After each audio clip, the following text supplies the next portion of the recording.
got the fuel pump in, put a metal zip tie around it, and then I'm just going to change the wiring right here. And then I'm going to use this as the trigger for the relay, and then obviously ground, and then I'm going to run my own power and ground from front to the back. I got the trunk apart, and I have the turbo manifold undone. I'm trying to figure out where I want to put the fuel filters. So I came out here to Summit Racing to get a bunch of different little things that I need for the fuel system. I'm telling you, this fuel system stuff's not very easy to figure out, but I think I figured it out. I have,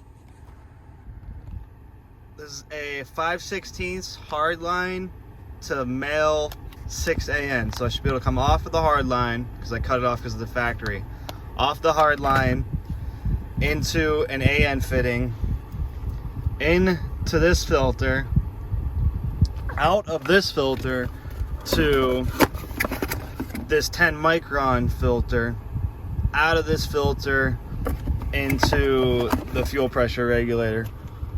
So we're headed home, and hopefully we get it all done. We're working on Matt's front hub right now. We got to run to get a hub. I'm gonna let him drive the EP3, see if he can handle all the power. All the power. They're in the yard. Matt's driving his first Honda.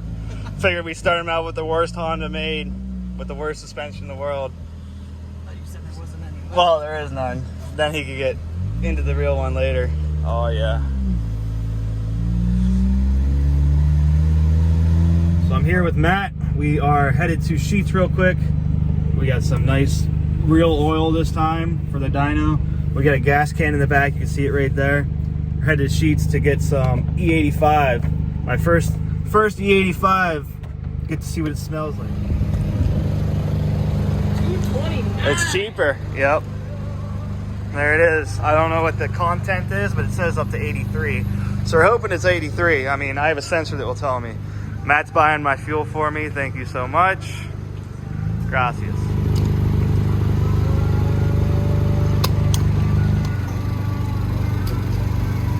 You're not even at a full gallon. I know, I'm struggling. There we go. First load. How's it feel to have your first load? I don't know. It feels pretty heavy.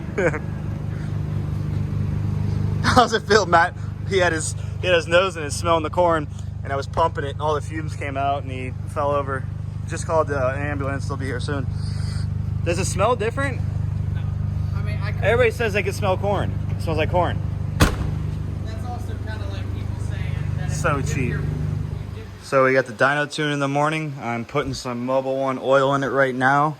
Everything else should be done. I've been working on my list of things that need taken care of. Boost controller's hooked up. The wallboard 450's hooked up. Injectors are in.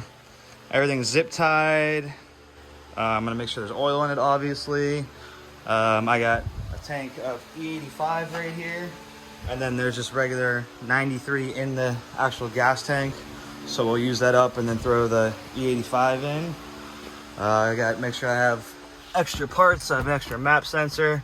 I have an extra spark plug to check timing. I got the map sensor to put in when we get there. 3-bar from Burnt Racing. And then I'm packing up miscellaneous tools. Make sure I have everything just in case. The jack. I'm going to load the whole trunk up with tools. My ride will be here tomorrow morning around 8. Actually, not true. Tomorrow morning, my ride, Matt, he has to get his son on the bus around 8 o'clock. So I'm probably just going to drive the car down to U-Haul, load the car up there. Ernie's going to come with me too, my buddy. And then we're going to trailer it down from there up to Cleveland. So you should be expecting a dyno video shortly after this video comes out. So super excited. The weak link that I can think of would be the clutch that's in here. Fuel system should be good. I added a 100 micron filter there. It goes into a 10 micron filter and then comes around and goes into the fuel rail. So it should be good on fuel. We have the flex fuel sensor right there.